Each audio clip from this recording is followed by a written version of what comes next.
नमस्कार, grand news में आपका स्वागत है। मैं हूं लक्ष्मी विश्वकर्मा। आइए नजर डालते हैं आज की हेडलाइंस पर।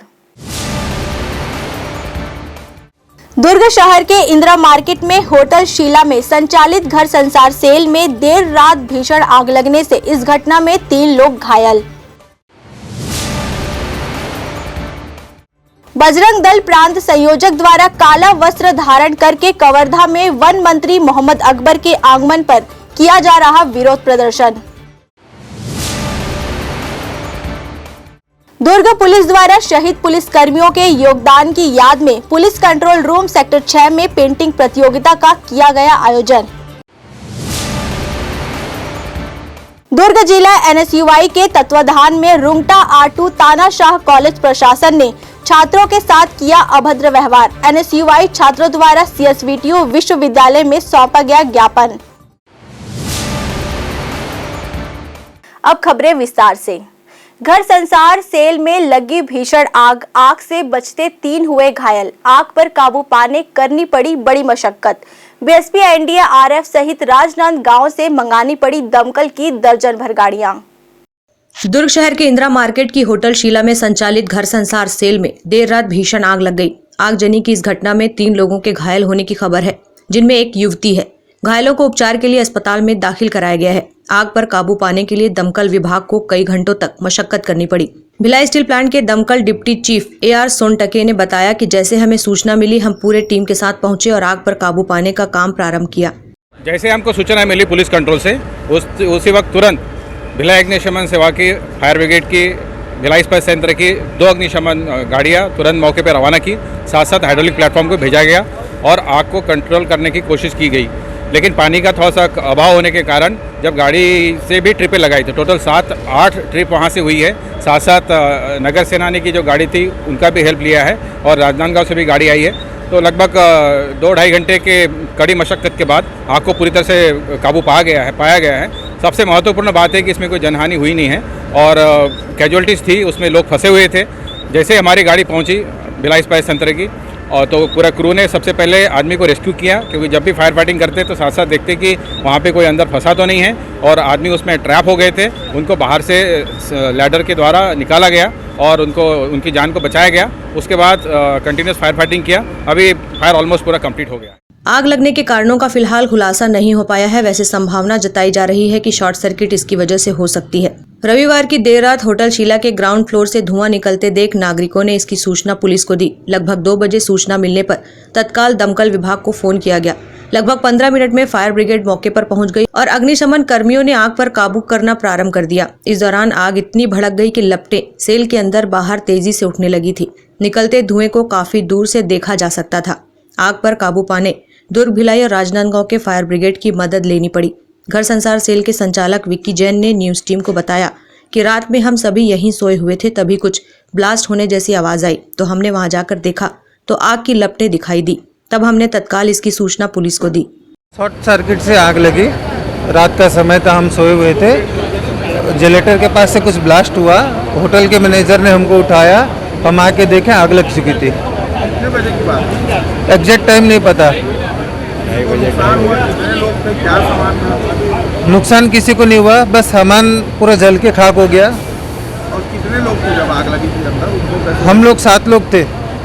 5 जन हमारे सेल के कर्मचारी थे, 2 जन होटल कर्मचारी थे। किसी को कोई चोट? कुछ चोट वोट नहीं लगी किसी को। आगजनी की इस घटना में 3 कर्मचारी फंस गए थे, जिनमें से 2 को किसी प्रकार से बाहर निकाला गया। वहीं एक अन्य जान बचाने पहली मंजिल से कूद गया, जिससे उसके पैर में चोट आई है। घायल देवेंद्र देशमुख व प्रियंका दिलीवार की आग के धुएं में देर तक रहने के कारण दम घुटने से बेहोशी की हालत में पहुंच गए थे।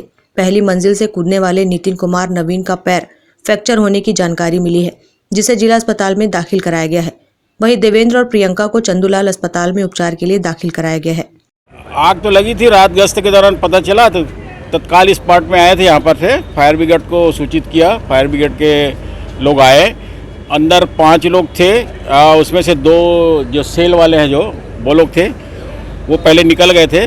और रूम नंबर 304 और 314 में 3 लोग थे। 304 वाले तो जब आग लगी तो वो कूद गए थे, कूद के उसको लेके आए, फिर हॉस्पिटल भिजवाए उनको। फिर 314 वाले जब निकल नहीं पा रहे थे बाहर से, लेकिन संपर्क हो रहा था हमारे से, तब तक फायर ब्रिगेड की गाड़ी आई थी। खिड़की से तीसरे माले से खिड़की को सीढ़ी लगवाए और उनको उतारे। एक जेंट्स एक लेडीज़ थे, उनको भी हॉस्पिटल भिजवाए हैं और फायर ब्रिगेड आई है, तब से ये अभी तक कंटिन्यू चल रहा है इनका बुझाने का कार्य। अभी लगभग पा लिया गया है, फिर भी से ये फाइनली देखेंगे अभी अंदर घुस के और कि पूरा बंद हुआ है कि नहीं हुआ, बुझा कि नहीं बुझा। बजरंग दल प्रांत संयोजक रतन यादव सहित 4 लोगों की गिरफ्तारी धमदा थाना में किया गया। दरअसल मामला कवर्धा में हुए ध्वज अपमान मामले में दोषी प्रदेश के वन मंत्री मोहम्मद अकबर को बजरंग दल मान रहे हैं। वहीं आज भागवत कार्यक्रम में कैबिनेट मंत्री मोहम्मद अकबर का आगमन होना है। उसी को देखते हुए बजरंग दल प्रांत संयोजक रतन यादव सहित उनके टीम द्वारा काला वस्त्र धारण करके विरोध प्रदर्शन करने दुर्ग से बेमेतरा जा रहे थे। सूचना पर सीएसपी दुर्ग राकेश जोशी के संयुक्त टीम ने पंडौरा चौक के पास रास्ता अवरुद्ध कर रोका। वहीं स्थानीय थाने की जीप में बैठाकर पुलिस थाना लाकर कार्रवाई की गई। वहीं इस कार्रवाई का विरोध बजरंग दल प्रांत संयोजक ने मीडिया के सामने अपनी प्रतिक्रिया व्यक्त की। इस मामले पर राकेश चतुर्वेदी सीएसपी दुर्ग ने अपनी बातें मीडिया के सामने व्यक्त की। मोहम्मद अकबर जो कवर्धा में जो कांड हुआ उसके पूरे दोषी हैं और भागवत कथा में शामिल होने जा रहे हैं, जानकारी हमारे पास आई थी। हमारा जो अधिकार है कि हम अपने भागवत कार्यक्रम में शामिल होने जा रहे हैं, साथ में उनका विरोध भी हम करेंगे, काला झंडा भी दिखाएंगे। लेकिन आज सवेरे से ही मेरे घर में पुलिस वालों ने पहरेदारी लगा दिया। मैं जैसे तैसे वहाँ से तो निकल कर आ गया, लेकिन आज मुझे फिर धमधा में लोग रोक लिए। कुल मिला के मेरा ये कहना है कि आप कितनों भी रोक लो, लेकिन ये विरोध प्रदर्शन होकर रहेगा। आप चाहे कितनों दमनकारी नीति अपनाइए, उसको कोई बर्दाश्त करने वाला नहीं है। ये पुलिस वाले जो भी कर रहे हैं सरकार के दबाव में आके कर रहे हैं। मैं सीधा कहना चाहता हूँ कि जो गलत है वो गलत है। आदरणीय मंत्री मोहम्मद अकबर जी का कवर्धा में कार्यक्रम है, बेमेतरा होकर जाने का कार्यक्रम है और बजरंग दल के कार्यकर्ताओं द्वारा उनका विरोध प्रदर्शन काले झंडे दिखाए जाने का कार्यक्रम प्रस्तावित था। कानून व्यवस्था स्थिति को देखते हुए उनको रोका गया है। यहाँ कितने लोग की गिरफ्तारी नहीं हुई है, रोका गया है इनको। 5 लोग हैं, आगे जो होगा उस हिसाब से कार्रवाई की जाएगी। Bureau report Grand news. आज दुर्ग जिला NSUI के तत्वाधान में रुंगटा R2 तानाशाह कॉलेज प्रशासन के छात्र प्रताड़ित नीतियों के खिलाफ निम्नलिखित मुद्दों पर ज्ञापन सौंपा गया। फार्मेसी में किसी भी प्रकार के मैनेजमेंट कोटे के प्रावधान नहीं है, परंतु ये तानाशाह प्रबंधन नीट क्वालिफाइड छात्रों को ही डोनेशन लेकर एडमिशन देगा। पूरे कॉलेज के प्रत्येक कोर्स में 15% ही मैनेजमेंट कोटा है, परंतु ये तानाशाह प्रबंधन 100% मैनेजमेंट कोटा ले रहा है। समय पर फीस ना देने पर छात्रों को परीक्षा से वंचित किया जाता है, छात्रों को प्रताड़ित किया जाता है और लेट फीस देने पर छात्रों को उनके डॉक्यूमेंट के लिए गुमराह किया जाता है। छात्र अपनी बातों को लेकर जब कॉलेज प्रबंधन के पास जाते हैं तो उनके साथ अभद्र व्यवहार किया जाता है और उनकी आवाज को दबा दिया जाता है, जिसके विरोध में आज दुर्ग जिला NSUI के साथियों द्वारा छात्रों के समर्थन के साथ CSBTU विश्वविद्यालय में ज्ञापन सौंपा गया, जिसमें मुख्य रूप से NSUI के सभी साथी उपस्थित थे। रुंगटा कॉलेज R2 RSR यहाँ पे फार्मेसी और BDA इसके खिलाफ, मतलब यहाँ पे डोनेशन लेने का कोई प्रावधान नहीं है, लेकिन इन रुंगटा कॉलेज बराबर डोनेशन ले रहा है, पूरा घूस लिया जा रहा है। बच्चों को गुमराह किया जाता है, फीस के नाम पे TC के नाम पे बच्चे जाते हैं तो उससे अभद्र व्यवहार किया जाता है और टोटली वहाँ पे घोटालेबाजी चल रही है। जैसे कोरोना काल में हॉस्टल और मेस का इनसे पूरा पैसा लिया गया। नियम अनुसार जब एक बच्चा हॉस्टल में नहीं रहा है, इतना मेस का खाना खाया है, तो वो क्यों देगा पैसा? इसके विरोध में आज हम लोग CSBT यूनिवर्सिटी में ज्ञापन देने आए।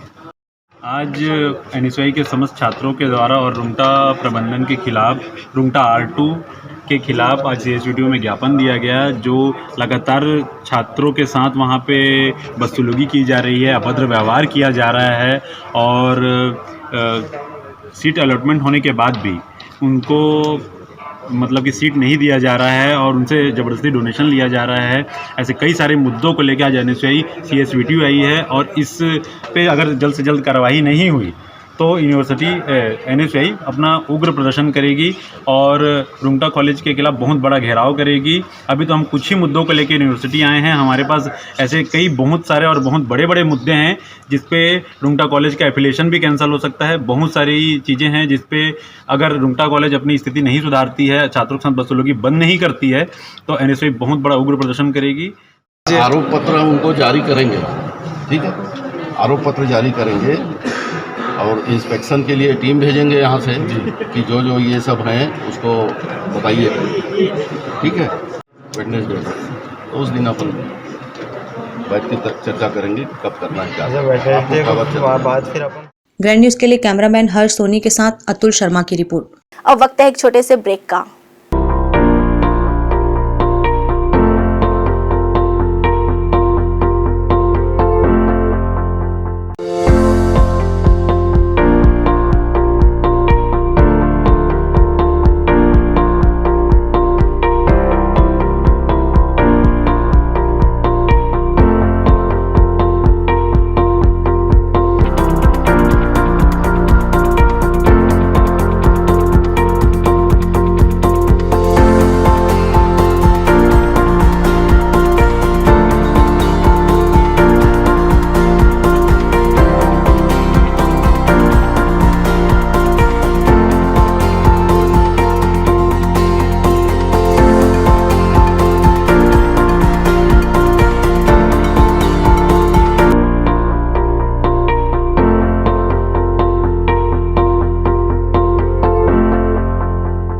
मैं जब अपने बालों को कोम करती थी तो मेरे काफ़ी ज़्यादा बाल कोम्बिंग से टूट जाते थे और सीजनल चेंजेस की वजह से डैंड्रफ भी होता था। फैमिली में भी कुछ लोगों को ये प्रॉब्लम थी। तब मुझे मेरी फ्रेंड ने वास्तु गुरुजी हेयर ऑयल सजेस्ट किया, जिसके सिर्फ 2 यूजेस बाद ही मुझे ऐसा लगा जैसे मेरी स्कैल्प क्लीन महसूस हो रही है और सिर्फ 4 वॉशेस बाद ही मेरी हेयर फॉल और डैंड्रफ की प्रॉब्लम ऑलमोस्ट जड़ से खत्म हो गई। और इस ऑयल की सबसे अच्छी बात यह है कि ये होममेड है और उससे भी अच्छी बात यह है कि ये वर्क करता है।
ब्रेक के बाद आपका स्वागत है।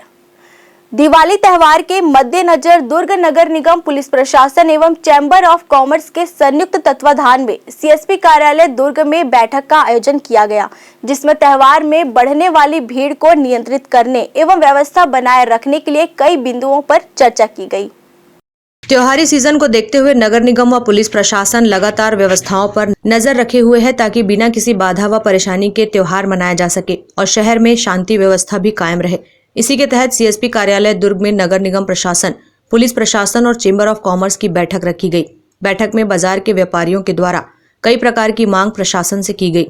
पार्किंग व्यवस्था एवं अव्यवस्थित दुकानों को व्यवस्थित रूप से लगाने खास ध्यान दिया गया, जिससे बाजार पहुंचने वाले ग्राहकों को किसी तरह की दिक्कतें न आए और ग्राहक व दुकानदार आसानी से दुकानदारी व खरीदी कर सके। इन बातों के अलावा अन्य कई बिंदुओं पर भी चर्चा की गई। बैठक को लेकर निगम एवं पुलिस अधिकारी के अलावा व्यापारिक संगठन के पदाधिकारियों ने मीडिया को कुछ इस तरह की जानकारियों से अवगत कराया। सबसे पहले सभी व्यापारी से निवेदन करना चाहते हैं हम कि जो उनकी खुद की गाड़ी है और जो उनके स्टाफ की गाड़ियां हैं उसको रखने के लिए जो भी उनके नज़दीक की जगह को पार्किंग के लिए बनाया जाएगा वो अपनी गाड़ियां और अपने स्टाफ की गाड़ियां वहीं रखें और जो दुकान के बाहर सामान निकालने की प्रथा है वो बंद करे। दुकान के बाहर सामान निकालने से काफ़ी ट्रैफिक जाम होता है और अच्छा ग्राहक आ सके वहाँ उनके दुकान तक, उसके लिए ये प्रयास किया जा रहा है बिज़नेस बढ़ाने के लिए। और जितने भी पसरा लगते हैं उन पसरा को एक जगह एकत्रित करने के लिए निवेदन किया गया है, जो कि मान लिया गया है। इसलिए सारे पसरे रोड पे जो लगते हैं वो नहीं लगेंगे, वो सब हो सकता है इंदिरा मार्केट पार्किंग में लगेंगे या नया गंज मंडी में लगेंगे या मिनी हॉस्पिटल में लगेंगे, लेकिन रोड पे से उनको हटा करके एक नई व्यवस्था बनाई जाएगी। व्यापारियों का सहयोग जो है, प्रशासन के साथ में जो बैठक में हमने निर्णय लिया, व्यापार क्षेत्र में ग्राहकों का ज़्यादा से ज़्यादा पहुंचना, इसके लिए सबसे मेन है पार्किंग की व्यवस्था। 4-5 जगह चिन्हांकित किया गया है इनके द्वारा, और हमने भी जो बताया कि महात्मा गांधी स्कूल का ग्राउंड है और टीबी अस्पताल का ग्राउंड है, तकियापारा के पास लुस्की तालाब का ग्राउंड है, और ये पुराना पुलिस लाइन का जो ग्राउंड है, ये शासन ने इसमें सहमति दी है अपनी, और यहाँ पे ही लोगों से अपने माध्यम से भी हम करेंगे और शासन भी अपने माध्यम से पेपर में या मीडिया के माध्यम से लोगों को प्रसार करेंगे कि अपनी गाड़ियों को वहाँ पे आप व्यवस्थित ढंग से खड़े करें। साथ ही जो व्यापारी वर्ग हैं और उनके जो कर्मचारी हैं जो गाड़ी लेकर आते हैं बाज़ार में, वो भी व्यवस्थित ढंग से अपनी गाड़ियाँ पार्किंग में रखें, जिससे ग्राहक सुगमता से दुकान तक के पहुँच सके। आज की जो बैठक हुई है, इसमें नगर पालिका, प्रशासन, पुलिस, ट्रैफिक, व्यापारी वर्ग जितने भी हैं, फुटकर व्यापारी वर्ग, चैम्बर ऑफ कॉमर्स और बाकी जितने भी व्यापारी संघ हैं, उनके साथ हमारी मीटिंग हुई थी। इसमें ये तीसरी मीटिंग है, जिसमें हमने ऑलरेडी पहले 1-2 मीटिंग ले चुके हैं, और इसमें जो ट्रैफिक से रिलेटेड जो प्रॉब्लम्स आते हैं या फिर बाकी जो बाज़ार में जो व्यवस्था होती है, उसको लेकर मीटिंग ली गई है। और जितने भी कुछ जगह वो किए गए हैं, चिन्हांकित किए गए हैं, जहाँ ट्रैफिक पॉइंट लगाने हैं या फिर ट्रैफिक को कहाँ डाइवर्ट करना है, और बाज़ार की जो व्यवस्था है उसमें चैम्बर ऑफ कॉमर्स और फुटकर संघ का क्या रोल होगा, इस चीज़ को लेकर हमारी चर्चा हुई है। और एक बहुत पॉजिटिव चर्चा हुई है, जिसमें सारे वर्गों ने सहयोग करने का वो दिया है, आश्वासन दिया है। और इसमें हम पुलिस प्रशासन, नगर पालिका, प्रशासन, ट्रैफिक सब मिलकर और चैम्बर ऑफ कॉमर्स और जितने भी व्यापारी वर्ग है, एक अच्छी व्यवस्था के लिए हम लोग काम करेंगे।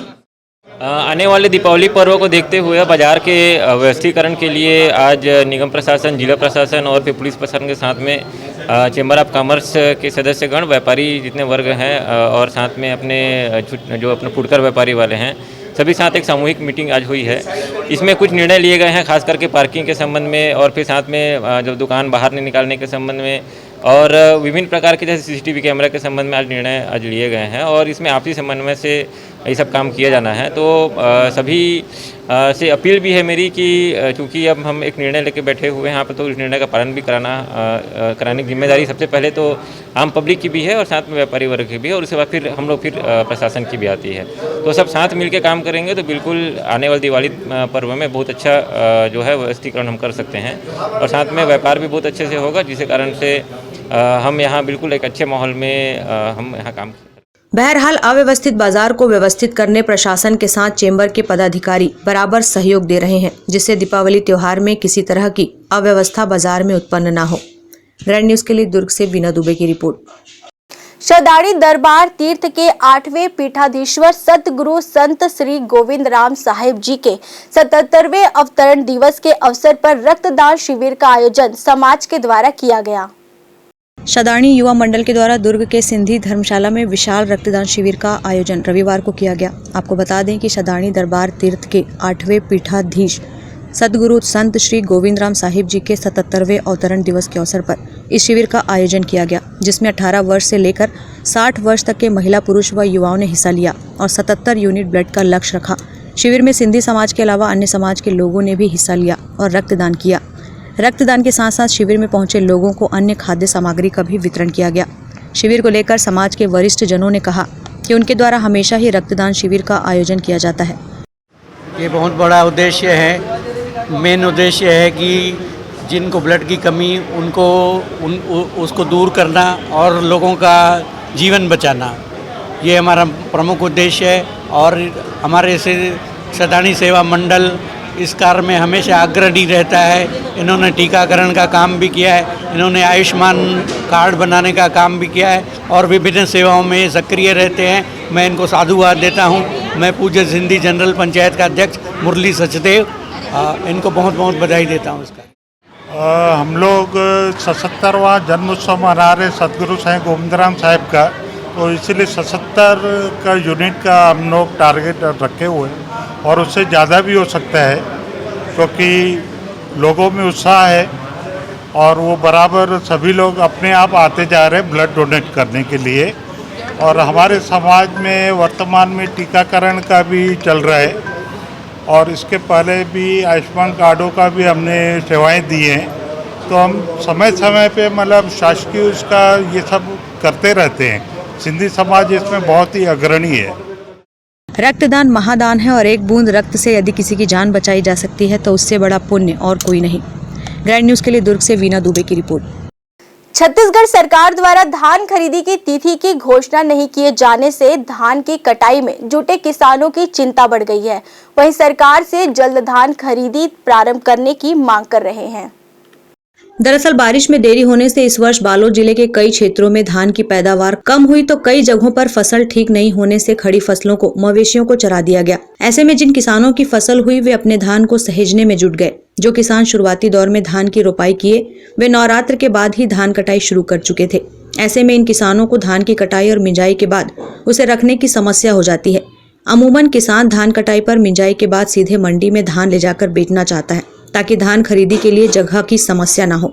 वहीं छत्तीसगढ़ सरकार द्वारा अब तक अभी नवरात्रि हो इसे अब धान काटे के लायक हो गए। अब धान ललुआ था अब मिनबो खुदबो तो हम लगे चिंता हुई कि सरकार धान ला कब ली घर में रखे बस जगह नहीं है। धान ला पहुँच बाकी पानी बन ढंग से नहीं गिरे है और बाद में गिरबे करे है तो हो है कुछ थोड़ा बहुत।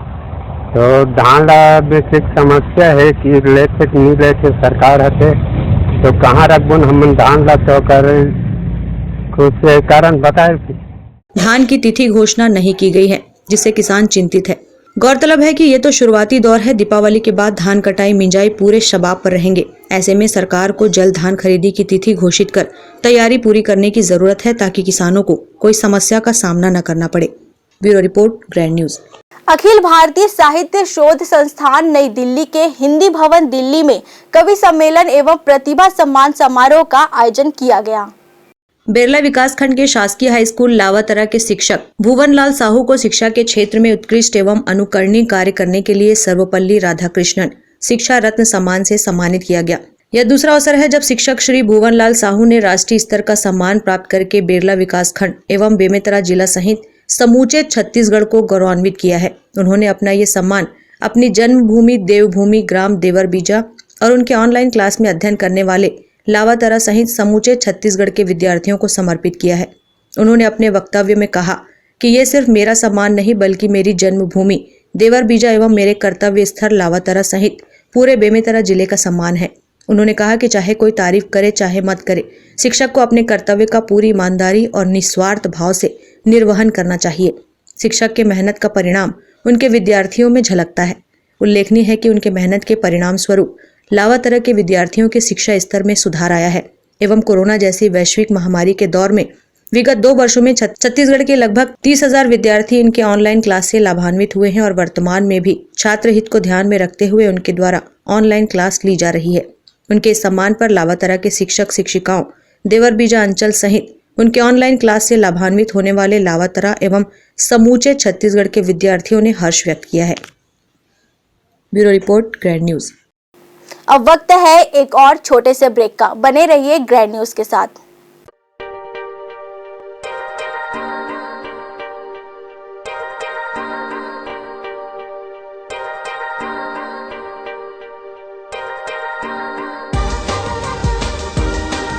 Relationships are forever.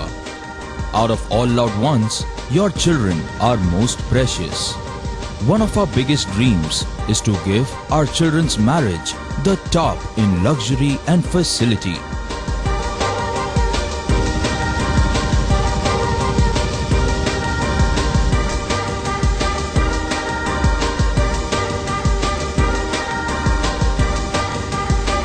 In today's busy life, you cannot afford to take time out for everything to be perfect for your marriage. And you cannot compromise on quality of service for your guests. Our customized marriage packages are made just according to your wish. This presentation will acquaint you with the different luxury packed marriage packages available. This package has an elaborate menu with 60 mouth-watering items. Bharat Swagat including welcome drink, snacks and sweets. A breathtakingly decorated welcome gate and the arena decorated with flowers. To give you the best colors in view, we organize special light effects for all areas. We take care of decorating the groom's car to its best attire and exclusive DJ beats for extreme fun and valet parking to make your guests feel like an emperor. Our exclusive add-ons give you unlimited freedom to customize your ceremony to its best. Celebration safari Barnawapara wildlife sanctuary में स्थित खूबसूरत cottage and rooms, Bastar art से सुसज्जित शानदार cottage, सर्व सुविधा युक्त rooms, bathtub युक्त बाथरूम, स्विमिंग पूल, बच्चों के खेलने के लिए पार्क, खान पान की व्यवस्था, प्रोफेशनल सर्विस, सेंचुरी घुमाने के लिए वाहन की व्यवस्था। सेलिब्रेशन सफारी बारनावा पारा। For booking and more details contact 9422550702। Grand news में आपका एक बार फिर से स्वागत है। दुर्ग पुलिस द्वारा शहीद पुलिस कर्मियों के योगदान की याद में रविवार को पुलिस कंट्रोल रूम सेक्टर 6 में पेंटिंग प्रतियोगिता का आयोजन किया गया। इस प्रतियोगिता की थीम शहीद पुलिस कर्मियों के योगदान का रेखांकन रखा गया। दुर्ग पुलिस के अधिक बच्चों ने इस प्रतियोगिता में भाग लिया। बच्चों ने शहीद पुलिस कर्मियों के योगदान को अपनी कल्पनाओं से साकार किया। इस दौरान दुर्ग पुलिस के अधिकारी मौजूद रहे। पुलिस कंट्रोल रूम में आयोजित प्रतियोगिता में बच्चों ने अपने कौशल का बखूबी प्रदर्शन किया। दुर्ग पुलिस द्वारा ओपन प्रतियोगिता रखी गई, जिसमें 3 कैटेगरी बनाई गई। प्रतियोगिता में बच्चों ने बड़े ही उत्साह से भाग लिया। बच्चों ने शहीद पुलिस कर्मियों को अपनी पेंटिंग में जीवंत कर दिया, जिसकी पुलिस अधिकारियों ने पूरी प्रशंसा की। प्रतियोगिता के दौरान निरीक्षण कर रहे अधिकारियों ने बच्चों की कलात्मकता को सराहा। विषय के अनुसार बच्चों ने भी अपनी कल्पना को रंगों का रूप दिया और शहीद पुलिस कर्मियों के योगदान की याद ताज़ा कर दी। अधिकारियों ने कहा कि बच्चों ने ऐसी कलाकारी दिखाई है जिसकी उम्मीद नहीं की जा सकती। वहीं बच्चों ने भी दुर्ग पुलिस की इस प्रतियोगिता की काफी सराहना की। बच्चों के साथ आए परिजनों ने इस आयोजन की सराहना की।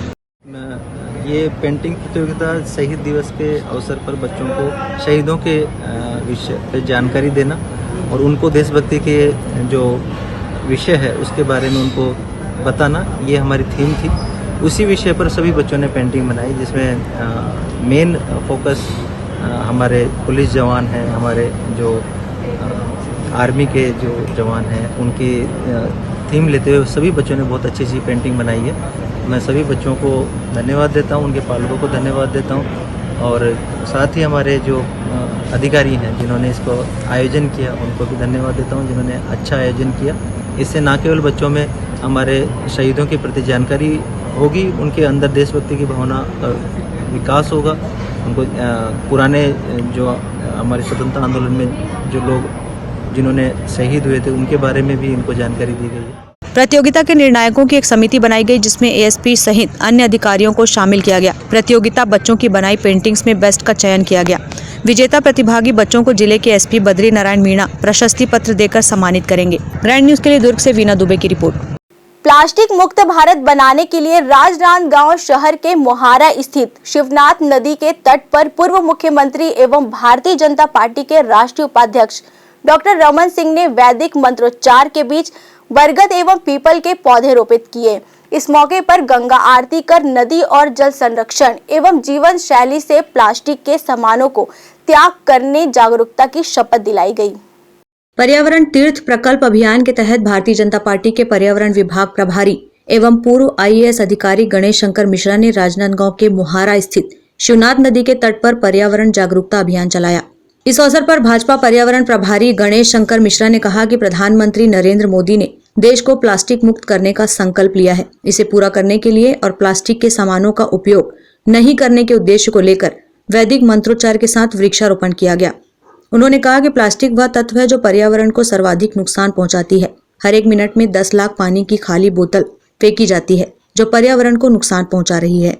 इस अवसर पर 11 पंडितों की अगुवाई में पूर्व मुख्यमंत्री डॉक्टर रमन सिंह ने शिवनाथ नदी के तट में मां गंगा की आरती कर नदी के जल एवं नदियों के संरक्षण व वृक्षारोपण कर पर्यावरण संरक्षण एवं संवर्धन का संदेश दिया। इस अवसर पर पूर्व मुख्यमंत्री डॉक्टर रमन सिंह ने कहा कि प्रदेश भर की नदियों के तट पर इस तरह का आयोजन किया जाएगा और पर्यावरण को संरक्षित किया जाएगा। कार्यक्रम के अवसर पर 30 से अधिक पीपल और बरगद के पौधे रोपे गए। इस दौरान लोगों को प्लास्टिक के एक बार प्रयोग होने वाले सामानों को त्यागने की अपील की गई। इस अवसर पर बड़ी संख्या में भारतीय जनता पार्टी के पदाधिकारी व कार्यकर्ता उपस्थित थे। Bureau report, Grand news.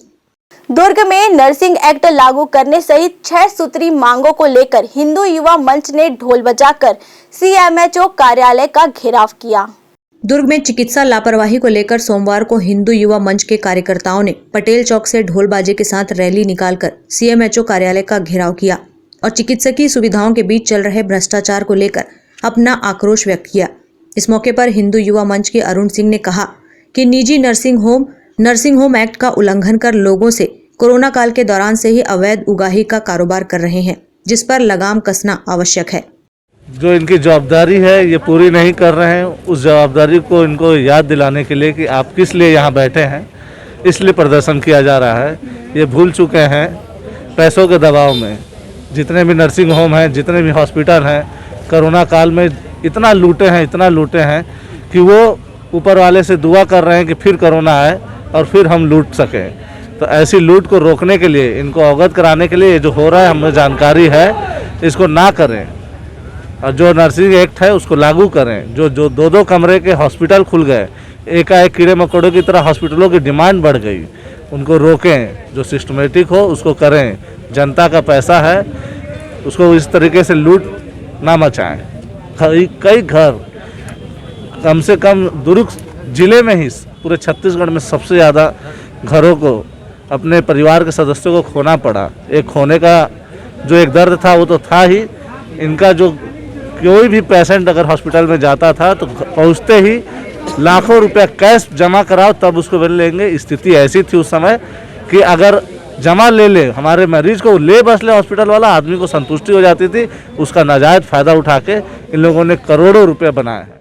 Nursing act लागू करने सहित 6 सूत्री मांगों को लेकर हिंदू युवा मंच ने सीएमएचओ के नाम ज्ञापन सौंपा और चिकित्सा सुविधाओं में बरती जा रही लापरवाही पर लगाम कसने की मांग की। इस मौके पर हिंदू युवा मंच के कार्यकर्ताओं ने साफ कर दिया कि अगर चिकित्सकीय सुविधाओं में लापरवाही बरती गई तो वे उग्र आंदोलन करने को बाध्य होंगे। ग्रैंड न्यूज के लिए आनंद सिंह राजपूत की रिपोर्ट। कवर्धा में हुए हिंसा के मामले में आए दिन कुछ नया देखने को मिल रहा है। कवर्धा जिले में हुए हिंसा में रोजाना नया मोड़ आ रहा है। शुक्रवार के दिन जिला न्यायालय ने 59 लोगों को जमानत की मंजूरी तो दे दी है, लेकिन मिली जानकारी के अनुसार कोर्ट ने सभी 59 लोगों को छोड़ने के लिए एक शर्त रखी, जिसमें 5 भाजपा के नेताओं को गिरफ्तारी देने की बात कही गई। जिसके बाद भाजपा के प्रदेश मंत्री विजय शर्मा समेत 4 लोगों ने पुलिस के सामने कोर्ट में गिरफ्तारी दी। इन 5 लोगों की गिरफ्तारी 5 अक्टूबर को हुए हिंसा को भड़काने और धार्मिक भावनाओं को ठेस पहुंचाने जैसे अलग अलग धाराओं के अंतर्गत 5 पर कार्रवाई करते हुए गिरफ्तार कर पुलिस ने न्यायालय में पेश किया, जहां कवर्धा जिला मजिस्ट्रेट द्वारा 5 की जमानत को नामंजूर कर उन्हें जुडिशियल रिमांड पर जेल भेज दिया गया। लेकिन जिला जेल ले जाने के तत्काल बाद ही उन्हें रायपुर सेंट्रल जेल में रिफर कर दिया गया है। इधर 5 लोगों में से 2 लोगों को रायपुर जिला अस्पताल ले जाया गया। इन दोनों लोगों की हाई ब्लड प्रेशर बढ़ने की वजह से 13 है, मुंगेली के 2 एक है और बाकी जो है हमारे जिले के पंडरिया के, लोहारा के, कवर्धा के, ऐसे बोड़ला के, ये 59 लोग वो हैं, जिसमें विशेषर पटेल जी है और उत्तर यादव है और क्रांति गुप्ता है। इस प्रकार से 59 नाम है जिनका आज कोर्ट ने न्यायालय उसका जमानत स्वीकार किया। क्या क्या धाराएं इन पर लगाई गई? इनकी धारा, सबकी धाराएं वही है। एक धारा 109 लगा है, 147, 148, 149, 153, 188, 295, 353, 332 ये धाराएं लगी हुई है। और एक धारा और है उसमें, धारा 3 लोक संपत्ति क्षति निवारण अधिनियम का, वो धारा एक और है। ये इतने धाराएं हैं। पूरे मामले में पुलिस की भूमिका किस तरीके से है? भूमिका पुलिस की जो है पूरा एक तरफा रही है। पुलिस जो है कार्रवाई जो है प्रशासन के, उसके शासन के दबाव में कार्रवाई कर रही है और पुलिस के कारण ही जो है ये मामला इतना बढ़ा है। अगर पुलिस उस दिन घटना दिनांक को ही त्वरित कार्रवाई करती तो ये 5 तारीख की नौबत ही नहीं आती। अगर 5 तारीख को पुलिस समय रहते दोषियों के खिलाफ कार्रवाई कर देती, उनको गिरफ्तार कर लेते तो ये नौबत ही नहीं आती। उनकी गिरफ्तारी हो और जो पुलिस की जो लापरवाही है, अनावश्यक लाठीचार्ज किया गया था बिना किसी के आदेश के, उसके अगेंस्ट में ही 5 तारीख को जो है शांतिपूर्वक प्रदर्शन के लिए आह्वान किया गया था। उसमें पुलिस जानबूझ करके, पुलिस को 2 दिन पहले से पता था तो वो बाहरी जो लोग आए थे या भीड़ को बाहर रोक सकती थी पुलिस, लेकिन पुलिस ने उनको अंदर आने दिया और वो लोग शांतिपूर्वक प्रदर्शन कर रहे थे, फिर भी पुलिस ने उनके ऊपर लाठीचार्ज किया और ये मामला जो है पूरा बोगस मामला उन्होंने पुलिस ने बनाया। क्या आधार रहा जमानत का आधार ऐसा है कि इसमें जो धाराएं हैं उसमें से कोई धारा ऐसा नहीं है जो बहुत ज़्यादा सजा हो। इसमें अधिकतम सजा इसमें 5 वर्ष है। जो धारा 3 है उसमें 5 वर्ष है, बाकी धाराओं में तो 3 वर्ष और 2 वर्ष का है। सभी धाराएं मजिस्ट्रेट द्वारा विचारणी है और इतने दिनों से ये अभिरक्षा में है। शहर में शांति व्यवस्था स्थापित हो रही है और वो लगभग हो चुकी है। पुलिस तो अभी शासन के द्वारा अनावश्यक कर्फ्यू लगाया जा रहा है। पहले जिला अस्पताल में रखा गया था, लेकिन दोनों लोगों को अब रायपुर रेफर कर दिया गया है। बाइट वकील, जिला व्यवहार न्यायालय Kawardha. Bureau report, Grand News. Durg के पुलगांव स्थित सुमित बाजार में एक बार फिर नए ऑफर के साथ कपड़े का महासेल लगाया गया है। सस्ते दरों में एक ही छत के नीचे अलग अलग वैरायटी के कपड़े लोगों के लिए सज चुके हैं। पिछले साल कोविड-19 के चलते मार्केट से ग्राहक गायब हो गए थे, लेकिन कोविड के कम होते ही बाजारों में रौनक फिर से आ गई है। अपने ग्राहकों को सबसे अच्छी क्वालिटी के कपड़े मुहैया कराने के लिए सुमित बाजार अब लोगों के बीच पहुंच चुका है। सुमित बाजार के अधिकारी का कहना है कि पिछले साल की अपेक्षा इस साल बाजार में रौनक फिर से लौट आई है। जिला प्रशासन के गाइडलाइन के प्रति समय सीमा को खत्म कर लोगों को सुमित बाजार आने में मजबूर कर दिया है। ज्वेलरी मार्केट में भी सुमित बाजार अपने ग्राहकों को अच्छे से अच्छे ऑफर दे रहे हैं। हर तरीके की ज्वेलरी सुमित ज्वेलरी शोरूम चालू कर चुकी है। इससे ग्राहकों को इधर उधर भटकना ना पड़े। एक ही छत के नीचे सब कुछ उपलब्ध कराने का उनका मुख्य उद्देश्य है।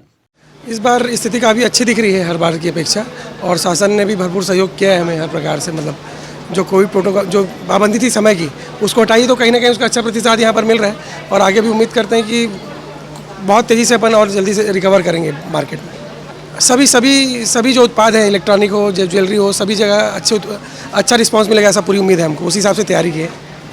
स्वदेशी खरीदे, अपने देश का खरीदे और अपने लोकल दुकानदार से खरीदें।